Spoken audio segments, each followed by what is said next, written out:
हाय दोस्तों, आप सभी का एक बार फिर से स्वागत है हमारे चैनल शारदा केमिस्ट्री क्लासेस में। मैं हूं जितेंद्र कुमार और आज आप पढ़ेंगे एक नया टॉपिक 12th का फिजिकल केमिस्ट्री का जो नवा चैप्टर है कोऑर्डिनेशन कंपाउंड इनऑर्गेनिक केमिस्ट्री के अंतर्गत आता है और एक बेहद इंपॉर्टेंट और बहुत ही ज़्यादा कंसेप्चुअल टॉपिक है। तो सबसे पहले चैप्टर का नाम लिख लेंगे। उपसह संयोजन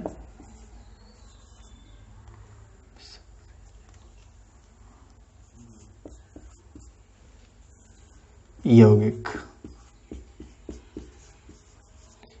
या इसी को उपसह संयोजक यौगिक भी कहते हैं। इंग्लिश में कोऑर्डिनेशन कंपाउंड कहा जाता है इसको। हालांकि इसका एक और नाम है, इसको भी आप जरूर याद रखिएगा, संकुल यौगिक,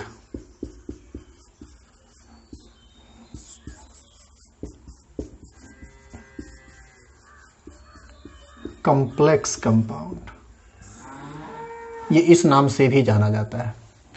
तो इसी चैप्टर को हम लोग स्टार्ट करेंगे। इनऑर्गेनिक केमिस्ट्री 12th का ये लास्ट टॉपिक है। कंसेप्ट के दृष्टिकोण से ये बेहद इंपॉर्टेंट है और बहुत ज़्यादा कंसेप्चुअल है, इसलिए आप इसको बढ़िया से ध्यान देकर समझिए। वैसे तो जनरली लोग समझते हैं कि इनऑर्गेनिक रटने का चीज़ होता है। आपको ये चैप्टर पढ़ के एहसास हो जाएगा कि इनऑर्गेनिक रटने का चीज़ नहीं है, इनऑर्गेनिक बहुत बढ़िया से समझने का चीज़ है। तो इसके अंतर्गत जो हमारा सबसे पहला टॉपिक होगा वह होगा योगात्मक यौगिक। हेडिंग डालेंगे योगात्मक यौगिक। इंग्लिश में हम लोग इसको बोलते हैं एडिशन कंपाउंड।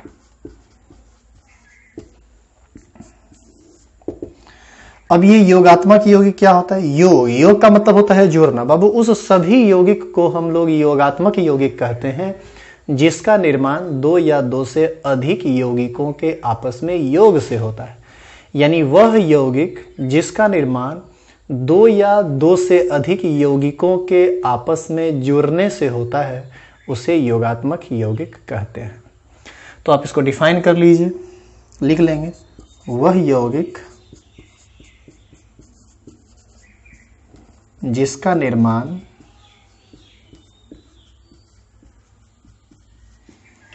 दो या दो से अधिक यौगिकों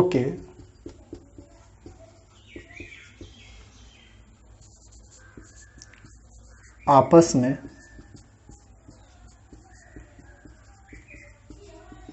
जुड़ने से होता है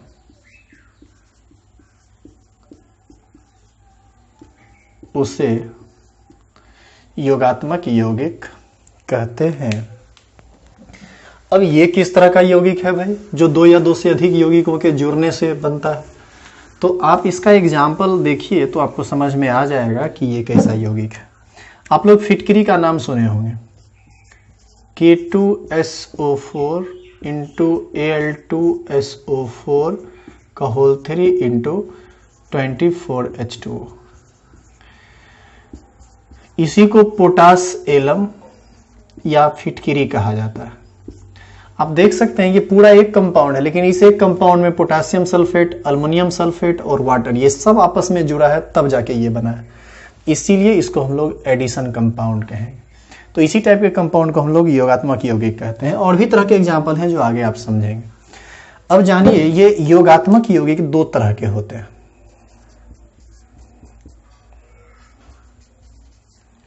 योगात्मक यौगिक जो एडिशन कंपाउंड होते हैं ना, ये दो तरह के होते हैं। एक को कहा जाता है द्विक लवण, इंग्लिश में हम लोग इसको बोलते हैं डबल साल्ट। और दूसरा होता है संकुल यौगिक, संकुल यौगिक, इसी को बोला जाता है कॉम्प्लेक्स कंपाउंड। बाबू यही कोऑर्डिनेशन कंपाउंड भी कहलाता है, या उपसहसंयोजक यौगिक, उपसहसंयोजन यौगिक भी इसी सबको हम लोग कहते हैं। तो अभी हमारा जो सबसे पहला टॉपिक होगा वह होगा द्विक लवण। तो 1 नंबर हेडिंग डालेंगे द्विक लवण डबल साल्ट और इसको डिफाइन करेंगे।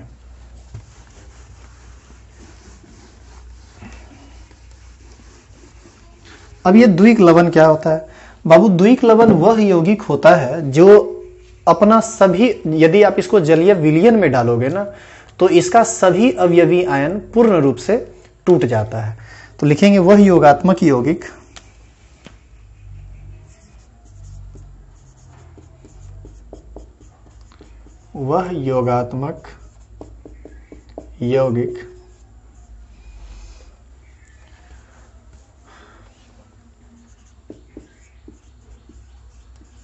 जिसके सभी अवयवी आयन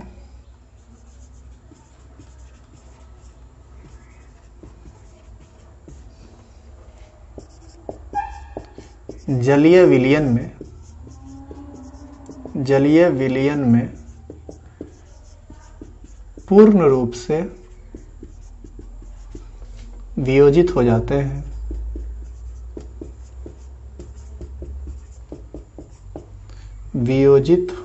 हैं, या टूट जाते हैं, उसे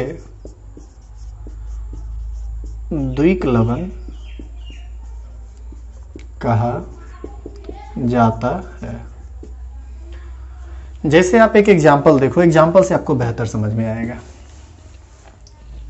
क्या हम इस डेफिनेशन के माध्यम से कहना चाह रहे हैं।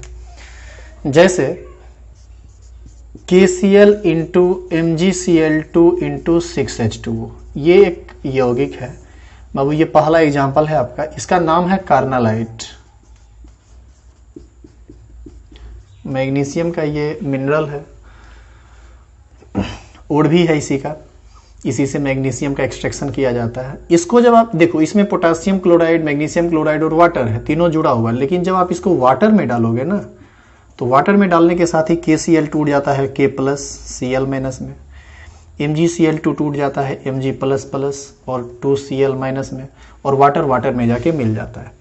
तो आप देख सकते हैं कि जितने भी अवयवी आयन थे वो सारे के सारे टूट गए, अलग हो गए। तो सारा का सारा यदि टूट गया तो उसको हम लोग द्विक लवण कहेंगे। इसका ये पहला एग्जाम्पल था, आप जरूर इसको लिख लीजिएगा। फिर हम आपको इसका दूसरा एग्जाम्पल भी बताते हैं।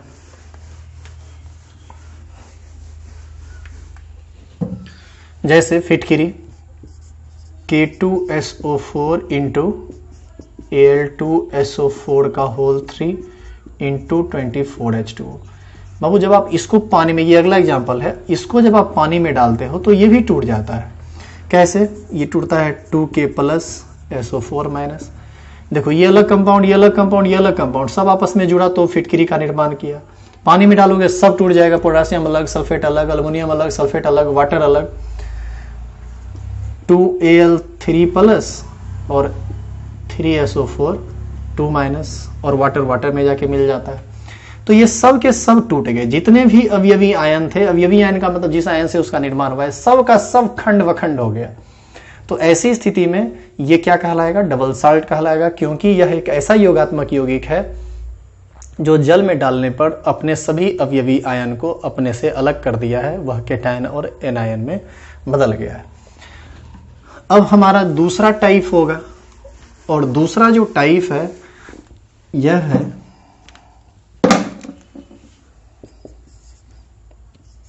संकुल यौगिक। अब ये संकुल यौगिक क्या होता है भाई? संकुल यौगिक, इसी को हम लोग इंग्लिश में क्या बोलते हैं? Complex compound. बाबू संकुल यौगिक वह योगात्मक यौगिक होता है जिसके सभी अवयवी आयन जलीय विलयन में पूर्ण रूप से नहीं टूटते हैं। तो आप इसको डिफाइन कर लीजिए, हम लिखेंगे नहीं, हम बोल देते हैं, आप लिख लीजिए। वह योगात्मक यौगिक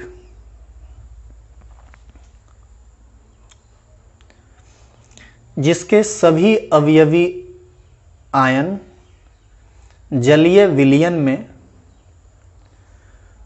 पूर्ण रूप से नहीं टूटते हैं, उसे हम द्विक लवण कहते हैं। जैसे इसका एग्जाम्पल आप देखो, जैसे K4 FeCN का होल 6। इसको जब तुम पानी में डालोगे ना तो पानी में डालने पर ये टूटता है ऐसे 4K प्लस और FeCN का होल 6 4 माइनस। देखो पोटासियम तो टूट गया और ये भी टूट गया, लेकिन इसके अंदर भी आयरन आयन, ये आयरन का आयन है, ये Cn माइनस है ये, तो ब्रैकेट के अंदर का पार्ट नहीं टूटा। यदि ये भी टूट जाता कुछ इस तरह से, यदि ये टूट जाता Fe प्लस प्लस में और 6Cn माइनस में, तब हम कहते कि ये पूर्ण रूप से अपने अवयवी आयन में टूटा, लेकिन ऐसा नहीं हुआ है। तो इसके साथ ऐसा नहीं होता है। क्यों नहीं होता है ये आगे आप समझेंगे, लेकिन आप ये समझ लीजिए कि जितने भी स्क्वायर वाले कंपाउंड, मतलब ये बड़ी ब्रैकेट वाला जितना भी आपको कंपाउंड मिलेगा, यह सब संकुल यौगिक होता है और बड़ी ब्रैकेट के अंदर का कोई भी चीज टूटता नहीं है। तो ये नहीं टूटा, इसीलिए इसको हम लोग अलग कैटेगरी में रखते हैं और इसी को हम लोग क्या बोलते हैं, संकुल यौगिक। तो अभी आप पढ़े योगात्मक यौगिक क्या होता है और ये कितने प्रकार के होते हैं। योगात्मक यौगिक उस यौगिक को कहते हैं जिसका निर्माण दो या दो से अधिक यौगिकों के आपस में मिलने से होता है। ये दो तरह का होता है, द्विक लवण और संकुल यौगिक। द्विक लवण वह यौगिक होता है जिसका सभी अवयवी आयन टूट जाता है जलीय विलयन में, जबकि संकुल यौगिक वह योगात्मक यौगिक होता है जिसका सभी अवयवी आयन नहीं टूटता है जलीय विलयन में, यानी जल में। अब आप नोट करके एक बात जरूर लिख लीजिए, नोट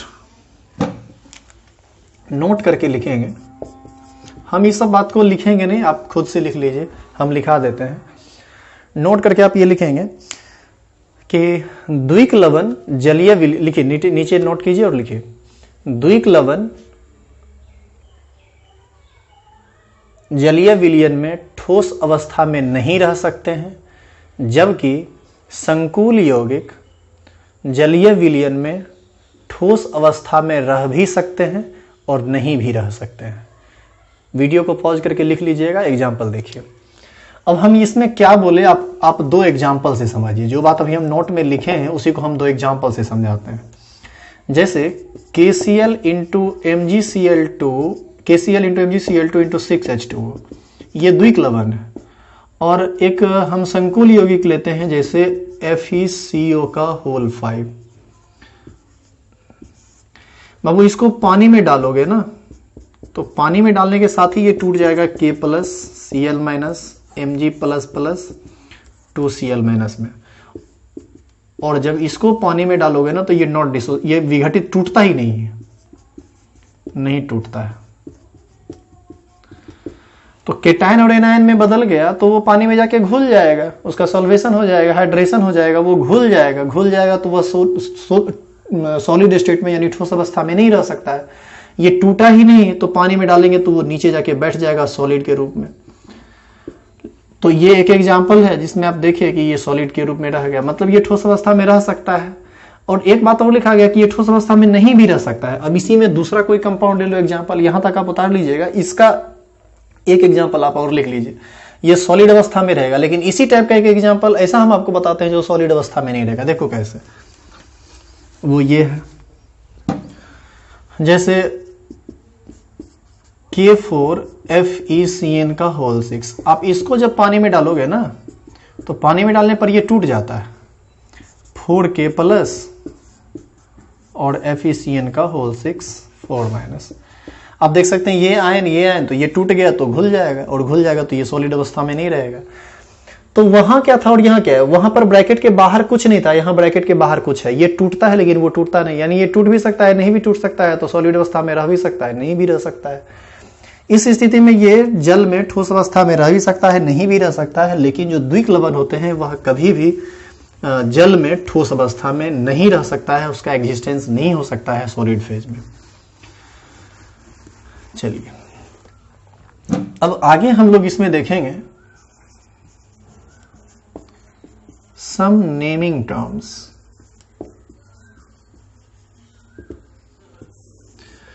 नेमिंग टर्म्स में जो दो चार बात है, वो सबसे पहला है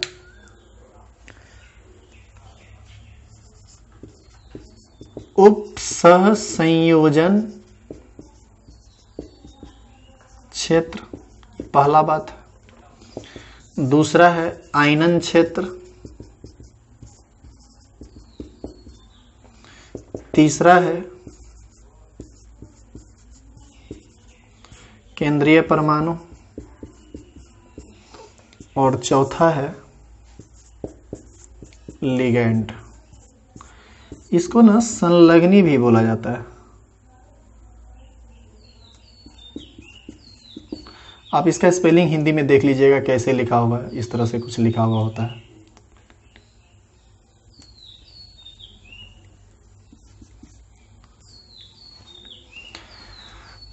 लिगेंड को लिगेंड भी कहते हैं और संलग्नी भी कहा जाता है।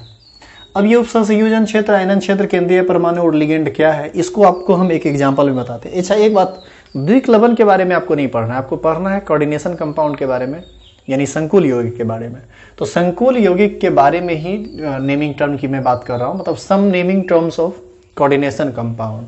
आप यहां लिख लीजिएगा।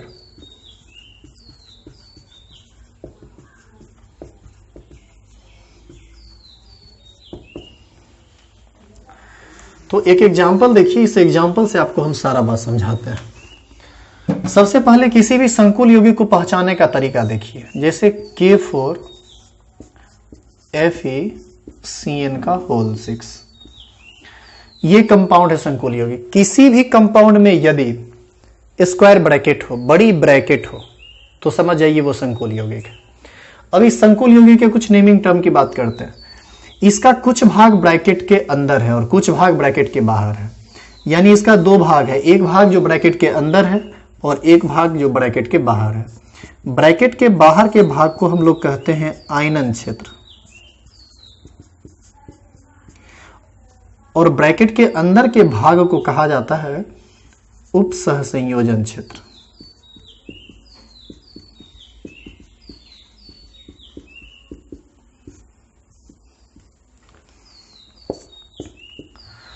अब उपसंयोजन क्षेत्र में दो चीज होता है। ब्रैकेट के जस्ट बाद एक धातु का परमाणु रहेगा, इस धातु के परमाणु को कहा जाता है केंद्रीय परमाणु। इसको हम लोग बोलेंगे केंद्रीय परमाणु। और धातु परमाणु के अगल बगल ये वाला जो चीज है ना, इसी सब को कहा जाता है लिगेंड या संलग्नी। तो एक एक करके हम सबको डिफाइन करेंगे कि उपसंयोजन क्षेत्र क्या है, आयनन क्षेत्र क्या है, केंद्रीय परमाणु क्या है और लिगेंड क्या है। आप समझ चुके होंगे, ब्रैकेट के अंदर का सारा भाग मिलके जो क्षेत्र बना रहा है उसको उपसंयोजन क्षेत्र, उसके बाहर के क्षेत्र को आयनन क्षेत्र। उपसंयोजन क्षेत्र में दो तरह का चीज होता है, एक केंद्रीय परमाणु, एक लिगेंड। जो ब्रैकेट के जस्ट बाद होता है, धातु का कोई परमाणु होगा, उसको हम लोग केंद्रीय परमाणु कहते हैं, और उसके बाद जो बचा हुआ है वह लिगेंड।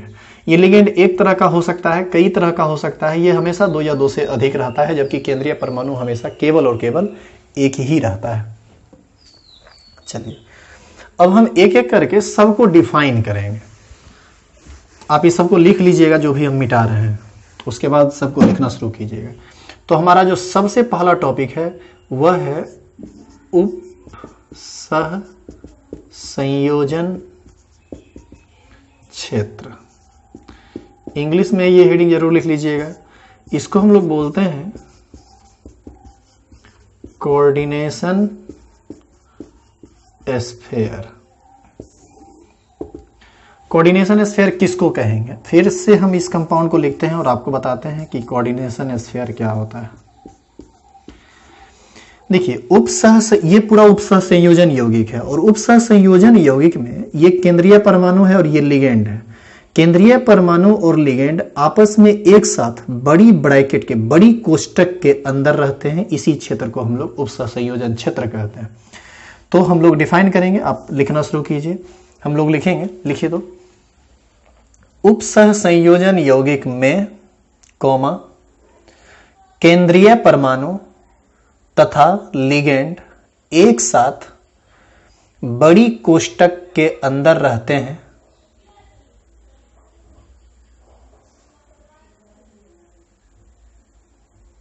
इसी क्षेत्र को उपसंयोजन क्षेत्र कहा जाता है। इसका यहां कोई एग्जाम्पल नहीं देना है, वो आप पहले लिख चुके हैं। अब दूसरा हेडिंग डालिए, आयनन क्षेत्र। आयनन क्षेत्र, आयनन क्षेत्र को हम लोग बोलते हैं आयोनाइजेशन स्फीयर। आयोनाइजेशन स्फीयर क्या होता है? देखो, आयोनाइजेशन स्फीयर जो है यही कहलाता है, और ये कहाँ है? यह कोऑर्डिनेशन स्फीयर के बाहर है। मतलब उप सहसंयोजन यौगिक का वह भाग जो उप सहसंयोजन क्षेत्र के बाहर होता है आयोनाइजेशन स्फीयर कहलाता है। ये उप सहसंयोजन क्षेत्र है और इसके बाहर ये है, इसीलिए इसको हम लोग आयनन क्षेत्र कहेंगे। तो अब आप इसको डिफाइन करेंगे, लिखेंगे उप सहसंयोजन यौगिक का वह भाग जो उप सहसंयोजन क्षेत्र के बाहर होता है उसे आयनन क्षेत्र कहते हैं।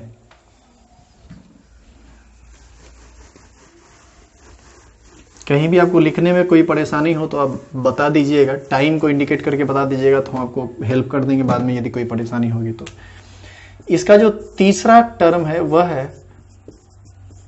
केंद्रीय परमाणु, सेंट्रल एटम। ये केंद्रीय परमाणु क्या है और इसका नाम क्यों केंद्रीय परमाणु है सो देखिए। K4FeCN का होल 6, देखो इसी को हम लोग कहते हैं केंद्रीय परमाणु। क्यों कहते हैं सो देखिए। इसमें क्या है ना, जैसे आप इसको तोड़ते हैं तो ये टूटा था ना, ये टूटा था 4K प्लस और FeCN का होल 6 4 माइनस में, ऐसे टूटा था ये। तो जब आप इसका फिगर बनाओगे ना तो ये कुछ ऐसा होता है। Fe बीच में रहता है, एक CN, दूसरा CN, तीसरा CN, चौथा CN, पांचवा CN, छठा CN। ये सभी CN इसको चारों तरफ से घेरे हुए रहता है और सब CN पर निगेटिव चार्ज होता है, और ये निगेटिव चार्ज के थ्रू सेंट्रल एटम के साथ ना कोऑर्डिनेट बॉन्ड के द्वारा जुड़ा होता है, यानी उप सहसंयोजन बंधन के द्वारा जुड़ा होता है, जिसके कारण इसका नाम उप सहसंयोजन यौगिक है। यहाँ कोऑर्डिनेट बॉन्ड है, यहाँ कोऑर्डिनेट बॉन्ड है। तो क्या है ना कि चारों तरफ से ये घिरा हुआ है, यहाँ पर 2+ चार्ज होता है जो आप आगे बॉन्डिंग में पढ़ेंगे। तो ये जो परमाणु है चारों तरफ से किससे घिरा हुआ है? लिगेंड से। किस बॉन्ड के द्वारा? कोऑर्डिनेट बॉन्ड के द्वारा। इसीलिए हम लोग इसको केंद्रीय परमाणु कहते हैं। तो हम इसको कैसे डिफाइन करेंगे? हम कहेंगे कि उप सहसंयोजन क्षेत्र में लिगेंड एक धातु परमाणु से उप सहसंयोजन बंधन द्वारा जुड़ा होता है, उसी धातु परमाणु को हम केंद्रीय धातु परमाणु कहते हैं। यह धातु परमाणु प्रायः डी ब्लॉक मेटल होता है, डी ब्लॉक का कोई धातु का परमाणु होता है। ये बात भी आप आगे पढ़ेंगे कि क्यों कोई डी ब्लॉक का ही धातु परमाणु होता है, इसका रीजन क्या है। इन सब चीजों को हम आगे देखेंगे, फिलहाल आप डिफाइन कीजिए। लिखेंगे उप सहसंयोजन क्षेत्र में लिगेंड एक धातु परमाणु के साथ उप सहसंयोजन बंधन के द्वारा जुड़ा होता है, उसी धातु परमाणु को केंद्रीय धातु परमाणु कहते हैं। पैराग्राफ चेंज करके लिखिएगा, यह धातु परमाणु प्रायः